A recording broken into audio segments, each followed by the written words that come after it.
Hello and welcome to this episode of Star Revelations podcast with Maria Jones and me, Morgana Sophia. Maria, welcome. It's so good to see you. So good to be back. It feels like a while, doesn't it? Does indeed, especially after that really potent podcast we did with the invocations of Babylon, which fired us up. Absolutely. Absolutely. And I think everybody will enjoy the topic that we're discussing today, the end of the retrogrades. It's the one we've all been waiting for. It has. I mean, March and April have been pretty horrific, I think, for a lot of people on so many different levels, emotionally, physically, mentally, spiritually. I think it's just nice that we are recording this, 4 days before all planets go direct once again. It's feels like it's a relief washing over us. It does feel like the dawn is breaking and the end is in sight, doesn't it? Yeah. Because we've been through this very intense kind of eclipse, Venus, Mercury retrograde, throughout March. But I was thinking back this morning and I was like, wow, we've actually been pretty much under continual personal planet retrograde since December, because of Mhm. our friend Mars, who's been in retrograde shadow since October last year. So that's right. I actually worked it out this morning as well, and it's about 128 days of of retrograde. So it's basically a third of a year, and I think we had 5 days of all planets direct before we hit that Venus retrograde again. So it's been the third of the year that we've just been in this personal planet turmoil.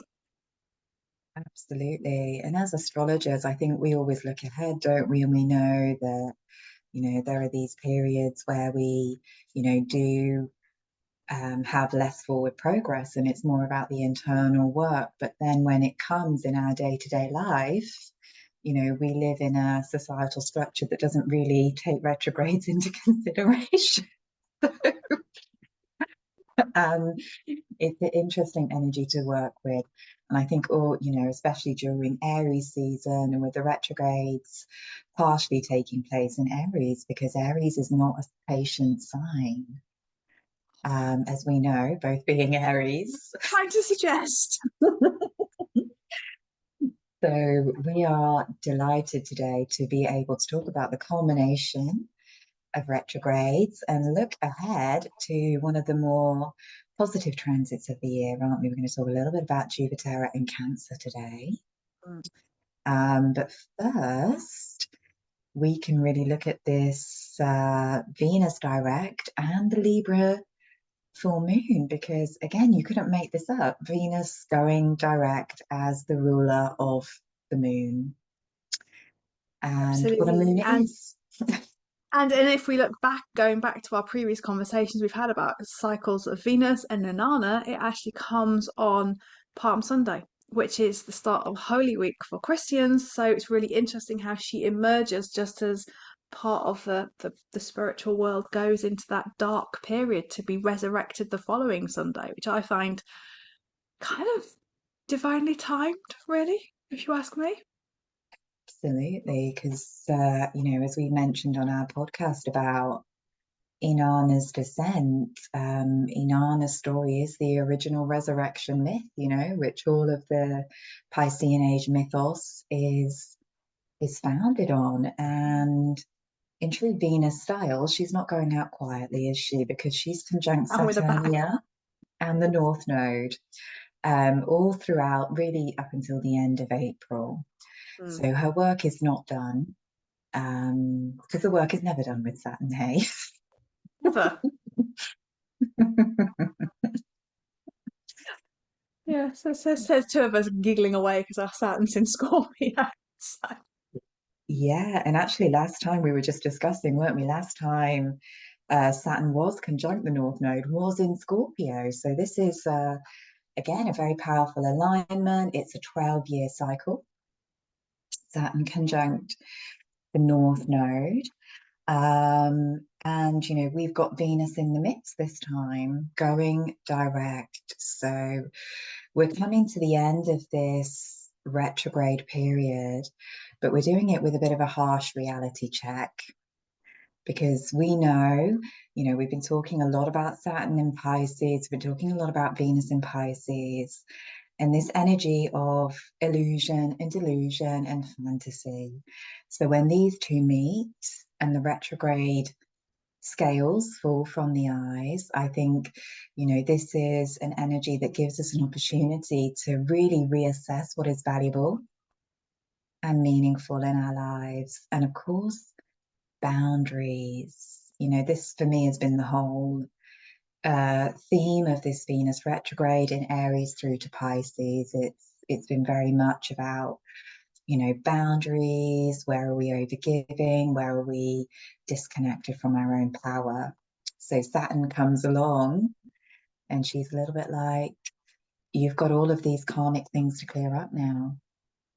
Mm. You can't avoid these karmic threads anymore. You can't avoid, where you've been overspending, where you've been in addiction, where you've been giving your power away. So it's like Venus is really going out with a bit of a bang. And it's for me, it's very much the end of people pleasing. Because when I really think about the moon in Libra, and I really think about Mm, this whole balance aspect of, self and service to others, but also being in that really sacrificial whoredom, because Libra wants to please. She's very much the courtesan. She's very flirtatious, but she wants to be a people pleaser essentially at the end of the day.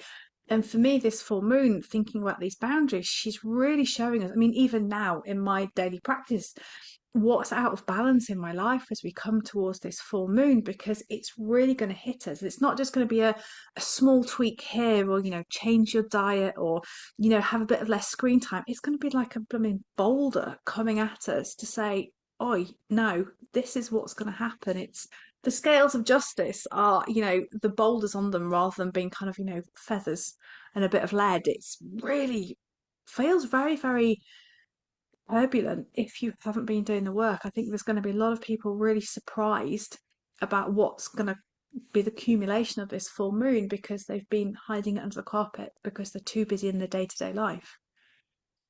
absolutely. I think this is a real time of harsh reality, which Mm. is Saturn, isn't it? And we all need a dose of Saturn, says me with my Capricorn moon. But Ooh. I know we all need that at times. We need to have these reality checks. And I really love the phrase that you just used, sacrificial boredom. And I think that really does sum up the shadow of Libra and also Venus, because Venus is obviously, the ruler of that sign. And Saturn herself is exalted in Libra. So she's all about this karmic balance. She is the scales of Ma'at. And I Mm. think on the deepest level, it's really because Saturn's also about mortality, it's really asking us to kind of weigh up those scales and think, if I was coming to the end of my life, if I was going to enter this realm of duat and I was having my heart weighed on the scales, what am I still carrying? Yeah. What old judgments and resentments and attitudes am I carrying? Where am I wasting my time or whoring my energy? So, what's really interesting, I think, is when we talk about the Aquarian Aeon, in some magical traditions, it's also called the Aeon of Ma'at. Oh, beautiful. Yes, there's some writings on this by a lady called Nima. There's a whole book on Ma'at magic. And there is this interpretation that this new Aeon is not maybe the Aeon of Horus, as Crowley might have called it, but the Aeon of Ma'at, which for me, really ties in with these Babylonic themes. For me, these two goddesses are quite interconnected, because it's the vastness, this is the highest expression of Libra, is the vastness of the cosmic order. All Mm. things have to be weighed, all things have consequences. And as you were kind of talking about that, and before you even said Babylon, it's just this real feeling of, Matt coming along to kind of weighing the scales of justice, but Babylon still being there with the Grail, essentially, which is the waters of the Aquarian, the chalice bearer of the Aquarian Mm. Aeon. The two sort of, as I was listening to you, it's very difficult to describe in a podcast, but the two were kind of merging behind you, and it's very, very, very powerful. And that energy of Venus coming in as well, because to me, Babylon is Venus as well. She is, the good, the bad, and everything kinky in between. So it's and I feel for this full moon, particularly if we're having the energy of those two goddesses coming in, and Venus as well, so three, it's really kind of shaking us out of this relationship rut as well. And I can really see this and really feel this. It's this kind of relationship with self, relationship with others. It's the real shaking everything down to achieve balance, which may mean a lot of sacrifice, as in letting go, to allow yourself to come back in balance. And I think that's going to be quite difficult for some people because they're going to have to change relationships that maybe they've been in, friendships, business relationships, partnerships for a long time. That's what I'm really getting that feeling of. Actually, it's time to let go and weigh those relationships up. Wonderful. Absolutely. And yeah, I think it's a really interesting weave because, as you say, Venus is very much Babylon. You know that the description of Mm. Babylon in the Book of Revelation was actually Inanna, who Yeah, was the OG Venus. And we know that her rulerships are Taurus and Libra. So, of course, she's going to have this archetypical matte element mm, to her as well. So I think you're right. I think there is this element of weighing, and Pisces herself, where Venus and Saturn and the node are conjunct, is very much a sign that deals with sacrifice. mm, It is the mythos of the Piscean age, the sacrifice, the yeah. death and the resurrection. And I think that some of us that have been on the spiritual pathway know very well. The further you expand and grow, the more you have to sacrifice in many ways. So it's a really interesting energy. And when we think about Venus now going direct, she's in Pisces, but actually, her meta goddess archetype for the next cycle is Aries. So we have Venus, Aries, morning star for about 18 months now. She's not going to go retrograde again until 2026, and that will be in Scorpio. Oh, oh, that's getting a bit So, exciting. I'm getting tingles about that already. It's feels yeah. very potent, but of course, Venus in Aries, our archetype of Buffy the Vampire Slayer and Xena the Warrior Princess that we've talked about. For me, when I'm kind of tuning into kind of the energies of what's to come as well, it's the changing frequency of the energies coming in, kind of galactically. Call it ascension energies, whatever Mm. we want to do, there is a shift, a real noticeable shift where the Piscean divine feminine, the kind of mild Magdalene, as I like to call it, not the true Magdalene, the kind of the mild Magdalene, the beautiful kind of devout kind of follower, is just swept away into the divine feminine that is truly meant to be established, and the divine feminine who's really fighting for that hieros gammas, for that equilibrium with the male energy there. And I keep sharing this, and I keep getting a lot of strange looks about it when I'm saying that the divine feminine is becoming fierce, and not in an Mm. aggressive way. She's coming in to say, do you know what, I'm not this wafty, you know, wafty woo kind of woman. I'm really strong. I'm really, really powerful. But in order for me to thrive and survive, we need the men to step up, to really anchor themselves in, to allow us to do the really powerful work. So I think that's going to be a really interesting shift when we're looking female leadership coming around, particularly in the spiritual communities, the wider spiritual community, not just the goddess community, not just the ascension community, new earth community, whatever badge you're wearing today, but how the women are going to rise up. And I think that's going to be a really interesting um, sisterhood shift, shall we say. There could be a lot of tension around that, because there are going to be some really strong women standing up to lead the way forward.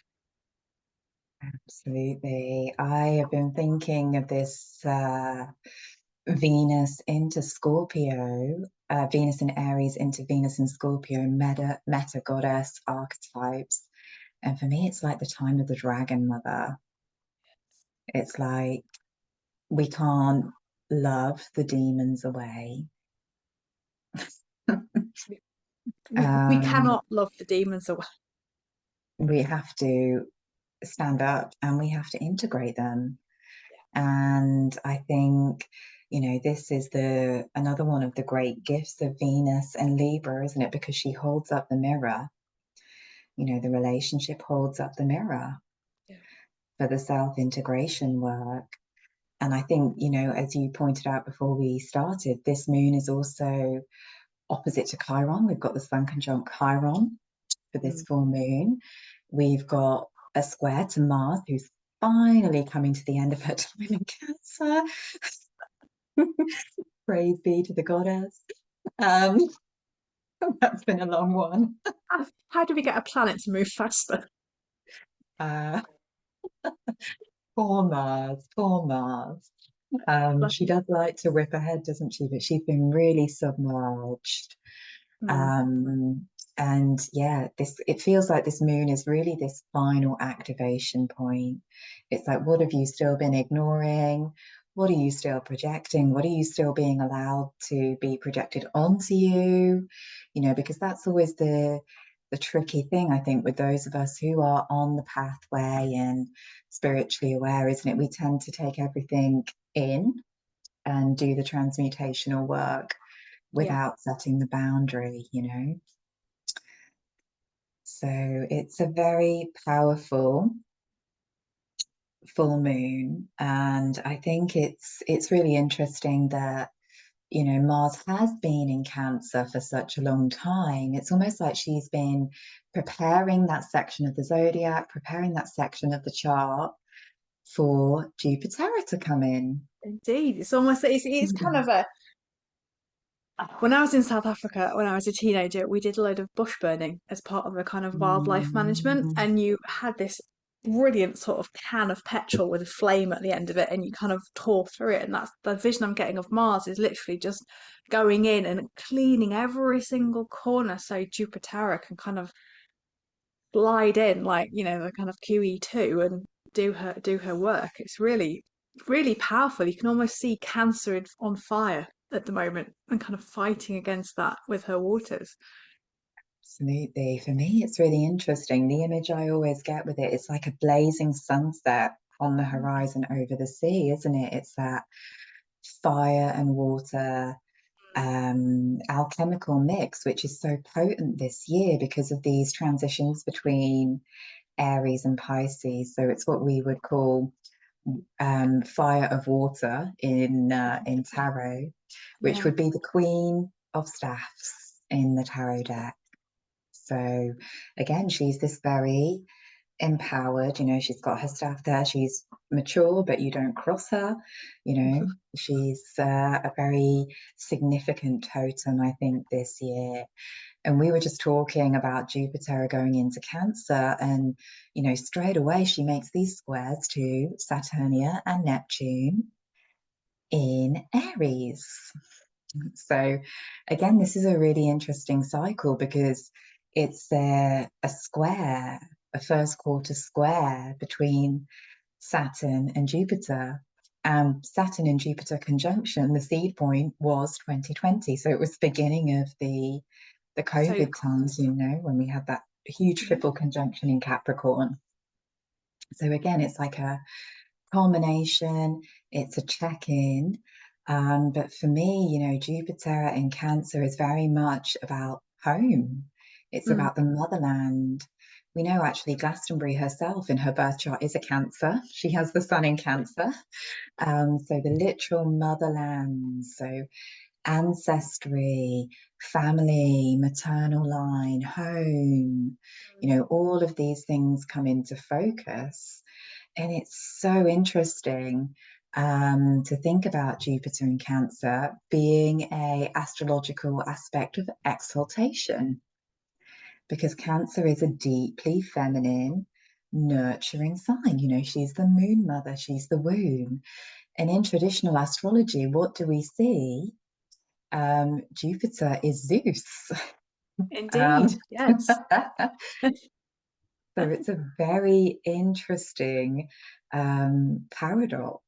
So, of course, you know, when we look at it from a goddess astrology perspective, we look way back, we look at, you know, Juno, we look at Hera, we look at, you know, how the divine feminine has always been suppressed.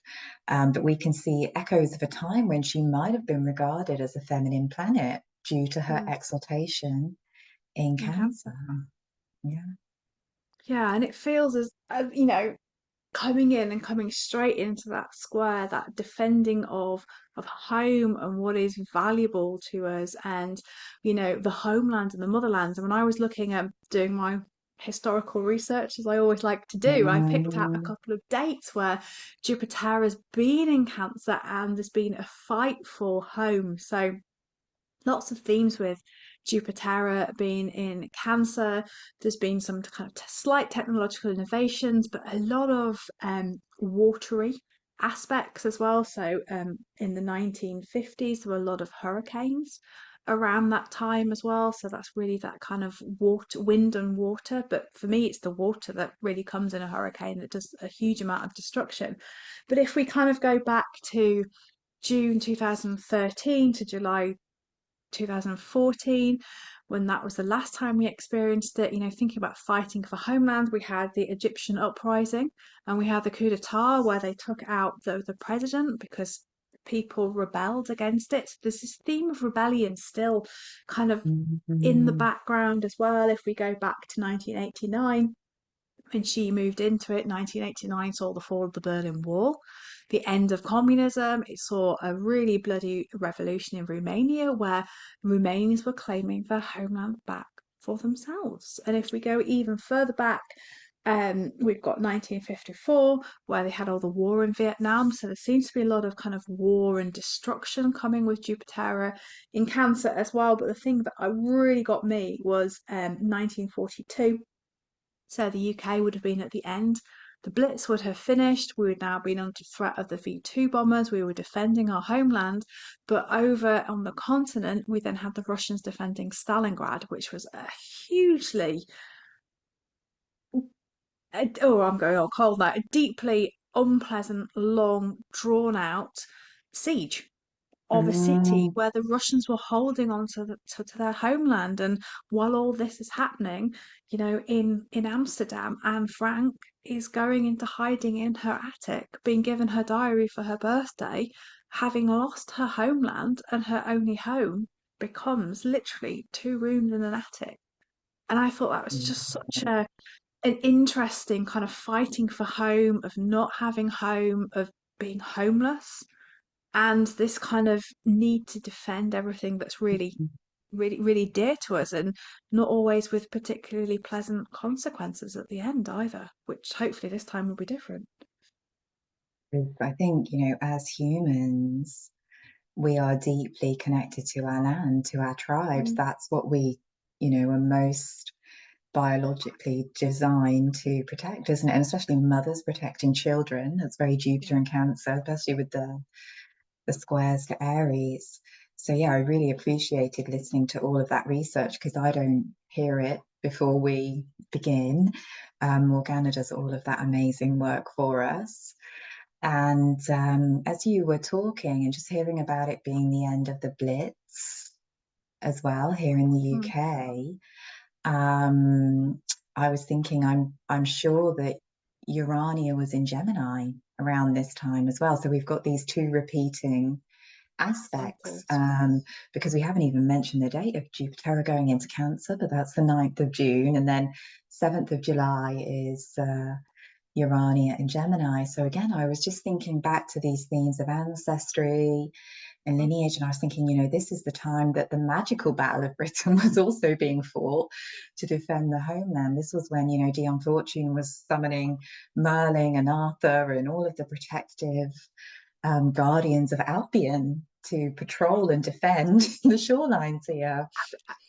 Absolutely. And if you do read the book, so I'd so highly recommend it. Obviously starts in kind of 1939, 1940, Yeah, but the letters in 42, 43 are, broadening it out to really, they get quite evocative actually because of the work already done, and just really thinking about Avalon actually, and thinking about Jupiter moving into Cancer, and thinking about and people who are in Avalon will know a lot more than you or I, that this application to become a World UNESCO Heritage Site is coming around the corner as Jupiter comes into Cancer. So, on a very local level, you're seeing people beginning to fight that to protect their homeland. So, it's not just big, kind of national, international events. There's some very potent local events happening at the moment as well. So, that just really flashed in my mind of like, actually almost that resurrection of Dion's work to protect Avalon. absolutely. I That think came that's a from. really fascinating link. And I think, similar things are happening in other sites as well, like the stones at Kalinash, the beautiful Kalinash stones. They're now wanting to make it into a visitor's site like Stonehenge. So again, it's this protecting the legacy that the ancestors have left for us, and this deep connection to the homelands, which is Yeah, is rising up, I think, on a collective level. And I think on a more personal level, it's about, where do you feel rooted? Where do you feel safe? This is Cancer, creating that safe, protective shell. This is giving yourself the nurturing that you need, you know. So there also can be, on a personal level, I think, a lot of deep healing, a lot of inner child work, and also, a lot of general fertility and birthing energy, because that's mm, Cancer. It's birthing, literal birthing, and creative birthing, the kind of Cancer to Leo section of the zodiac. So it's coming into this, what are you incubating? What are you birthing? What is coming through you at this time? Because Jupiter expands wherever she is, she expands, she makes it bigger, she wants more, she's the gas giantess. And the protectress as well. yeah, Do you know? I think I read once that without Jupiter, the Earth would have been destroyed by asteroids a long time ago, because as soon as they come into the solar system, they're pulled into Jupiter's gravitational mass. So they never reach us. yeah, So there is this very protective element to Jupiter, which is where we see the other archetype. So we have like Juno, the sovereign queen, Hera, but also we have Artemis. She's the ruler of Sagittarius too. mm, So we have this huntress energy, this Amazonian energy. So it's like defending my tribe, defending my family, mm. as well, I think, with these cycles. So I think historically, as you've said, we've seen so much of this.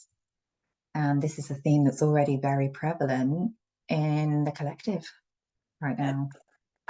Absolutely, and you always find that the energies sometimes start Mm. arriving just a little bit before. Maybe we're quite attuned to some of the energies that are coming in, but you can really feel that it's the moment of entry becomes the flashpoint rather than the Mm. start and the preparation for it. It feels like everything is really building at the moment. Where I am in the UK, we've just gone through spring equinox, but actually, if I went outside today, I could tell you Beltane's already here. So it's that energy of it's coming in early to prepare, and it I just, it's like she moves in, and there's just these I get flashpoints all over the summer of Mm. kind of, on the collective level, eruption. And then I guess that comes back down to us to actually, do we want to be part of that collective flashpoint, or actually are we choosing to be radically different and living our own life, defending what is near and dear to us, possibly by saying no and not getting mixed up in the maelstrom and actually doing our own transmutation? Do we be part of the collective and the hive mind, or do we do our own kind of internal transmutation work? I think it's going to be a really interesting kind of time to make those decisions. Absolutely. And I think it's about protecting your personal space Yeah. as well, as much as anything else, protecting your personal peace. And yeah, maybe we'll see a lot of people, moving more out into nature, a lot of people, moving out of the system, finding homes, creating, communities, more locality. Yeah. So it feels, like a beautiful energy, actually, much nicer than Jupiter and Gemini, because obviously you can imagine, she's been there for the past 12 months, since around May of last year. And there's just been this ever widening expansion, hasn't there, of technology, of social media, of this kind Yeah. of real, Gemini is all about the polarization. So it's just been expanding that in the collective, this side and that side, and they're right and I'm wrong, and, they're wrong. So that will all kind of calm down, It'll be a lot more easy to see things clearly. I think when Jupiter leaves Gemini, when Saturn joins Neptunia in Aries, a lot of the illusions are coming away. And I think that's really starting this weekend Mm. with this Venus Saturn node conjunction.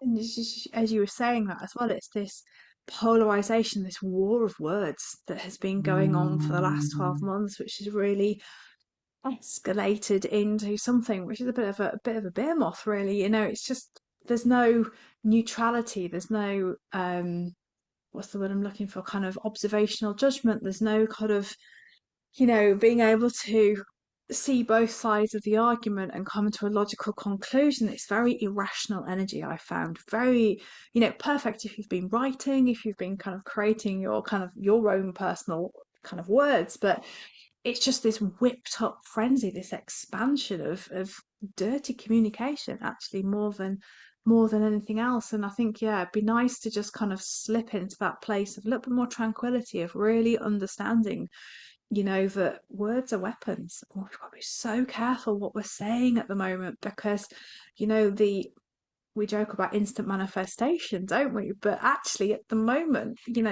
what we're saying is happening incredibly quickly. So I think it's being mindful of how we speak at the moment, and not allowing ourselves to be polarized, because we've still got to get through those kind of 28, 29 anaretic degree of Jupiter moving through Gemini, which is just like, and then you look on the world stage and you look how many of the leaders could be a Gemini themselves.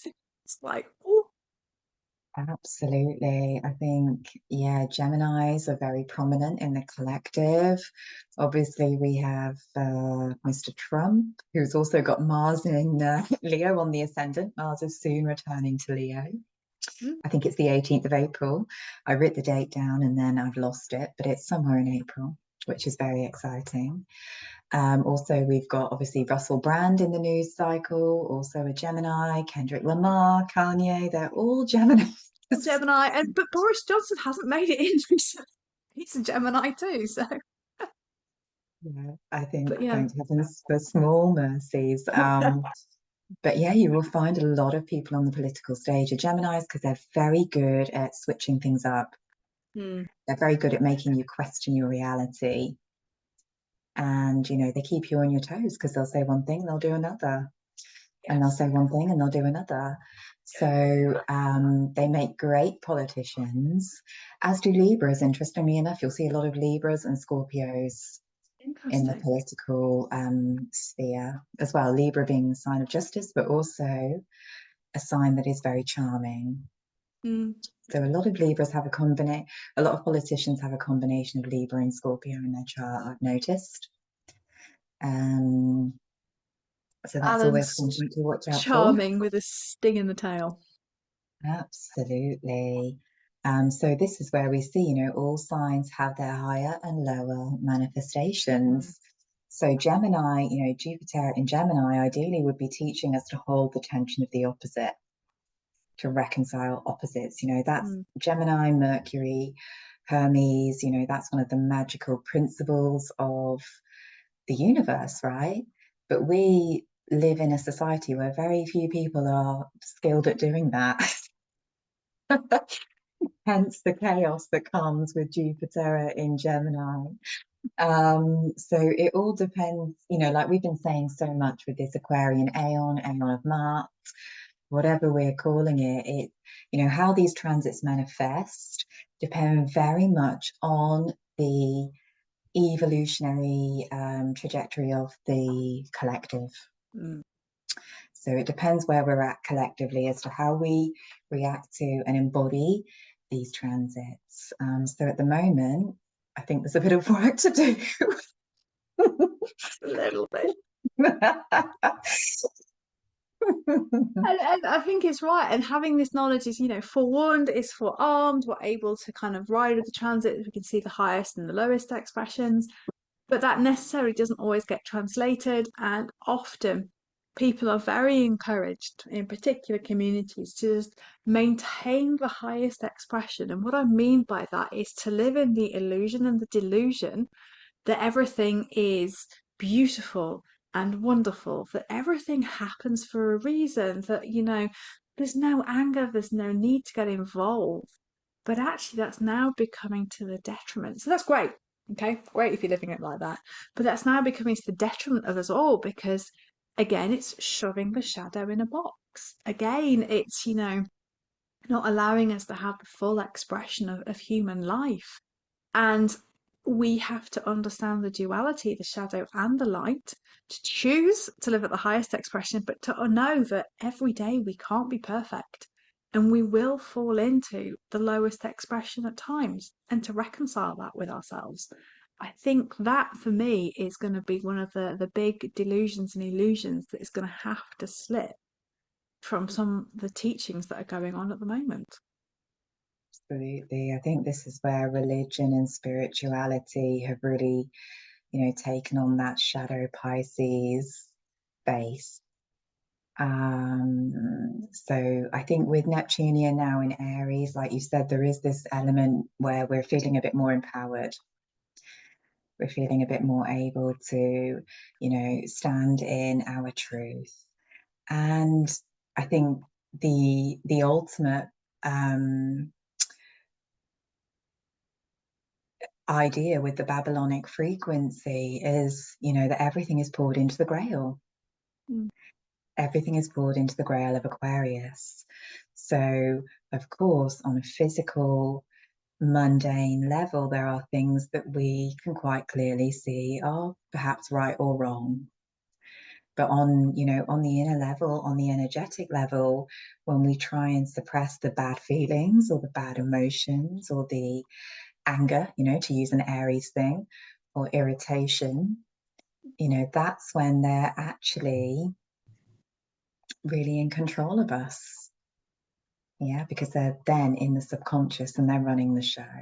So it's by making them conscious and, using that Pisces energy of deep acceptance to fully embrace them that we then can heal and, they're not the demon that is possessing us anymore.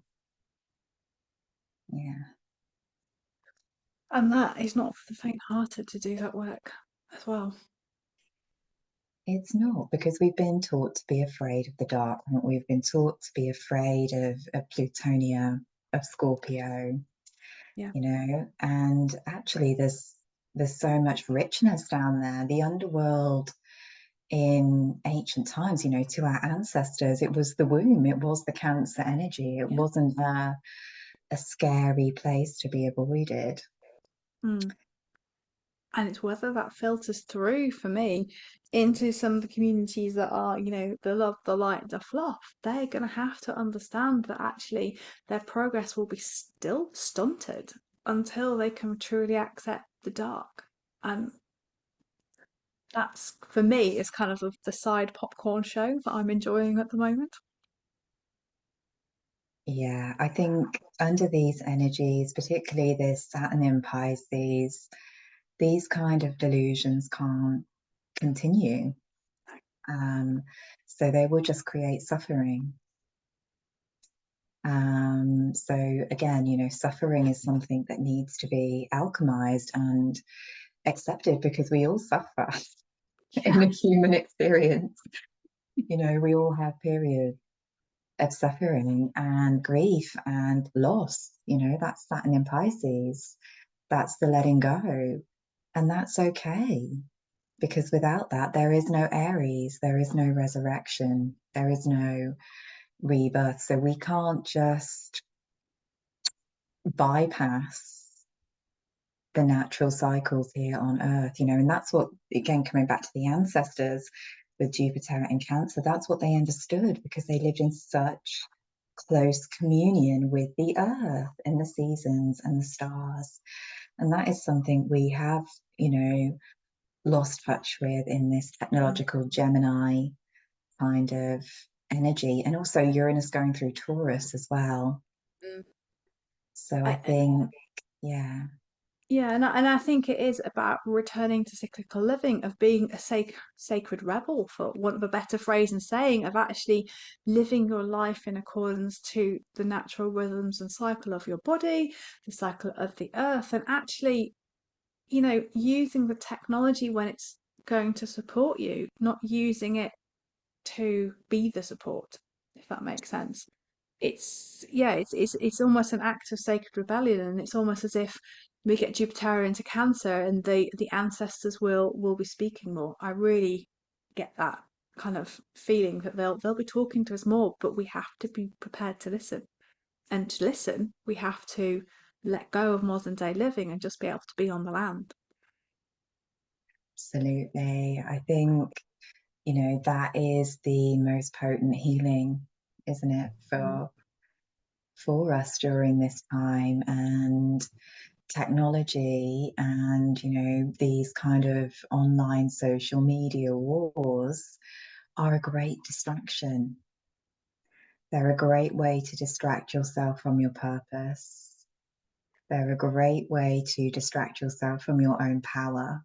They're a great way to allow yourself to be siphoned. So I think, the war that is going on is spiritual and astral in nature as well. Yeah, And it's important to really be aware of that with these Pisces energies because the gateways are open. They've been open with the yeah. eclipses. So I feel on the horizon there is so much more stabilizing integrative energy coming in. We're looking ahead to Taurus season with great joy this year. I always do. I I'll love a tell bit you. of Taurus. I love a bit of Taurus.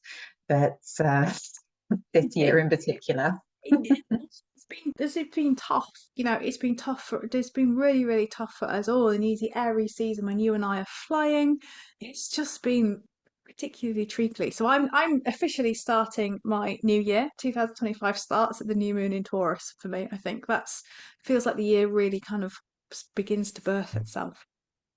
that's a beautiful phrase. Yeah, the year really begins to birth itself. And I think, this full moon, it's this kind of last push, isn't it? Clear up what needs to be cleared up, forgive yourself, let go, face what needs to be faced, balance the scales, and then begin again. Absolutely. And speaking of beginning again, which is a beautiful segue as Jupiter goes into Cancer, maybe you could just share a little bit about Stars and Stones for 2025. Yeah, I really felt to share a little bit about this today with us talking about Jupiter and Cancer and the ancestors and the homelands, because I feel it's so important for us to be connected to the stars and the stones during this time of transition. We're obviously running the stars and stones trips.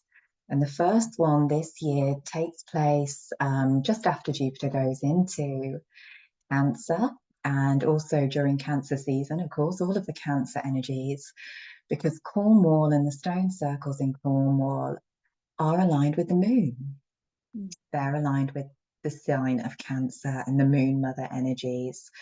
So journeying there during this portal, I just think is going to be amazing to hear the voice of the goddess, to reconnect with the waters, the ancient lineages of priestesses, and just, you know, one of the reasons I love Cornwall so much and I associate it with this energy of fertility is the amazing Menatol, which is a womb stone that you can literally crawl through and birth your intentions. And we did such a powerful ceremony there last year, which is still having its ripple effects. So we're exploring the sacred land, Menatol, Boscawen, the Merry Maidens, all of the iconic sites, but also many, many more. Yeah, we're going to go to some different places this year as well. One of the places we're going to go is Dulo Stone Circle, which is lesser known, but it's the only stone circle in the UK that is fully made of quartz crystal. So it's unique, it's iconic, it's secluded, it's very special. So we're really excited to take you off there. Wow, that sounds amazing. And obviously, we'll put everything in the show notes, and we'll put posts on also Substack and other social media posts as well as to how you can join Maria for Stars and Stones. I think I might come along for that one actually, if my diary allows. It sounds utterly magical. So, It was as we just amazing. kind of draw to a close, just a huge amount of gratitude from both of us for all the comments, all the subscriptions, all the downloads that we've had. We have been truly blessed. When we birthed this at winter solstice, sat in the Miracles Room in Glastonbury, we just kind of said, "Oh, we're just going to do it," and then suddenly it's kind of become this amazing project, and turning up to work for both of us to do these podcasts is just an absolute joy. So huge gratitude to all of you for all your support, your comments, and your love. Yeah, it's amazing. And I think it's a really good lesson in what unfolds when you follow your dreams and visions and downloads that she gives you, you know. Indeed. Yeah, and we're just delighted that it's benefiting so many people, you know, because for us it's just like having a nice chat. It's great. It's one of our regular coffee chats, let's be honest. So from both of us, so much gratitude. Our next episode potentially could be incredibly special, but we're going to leave you on that cliffhanger until next time. Take care and lots of love.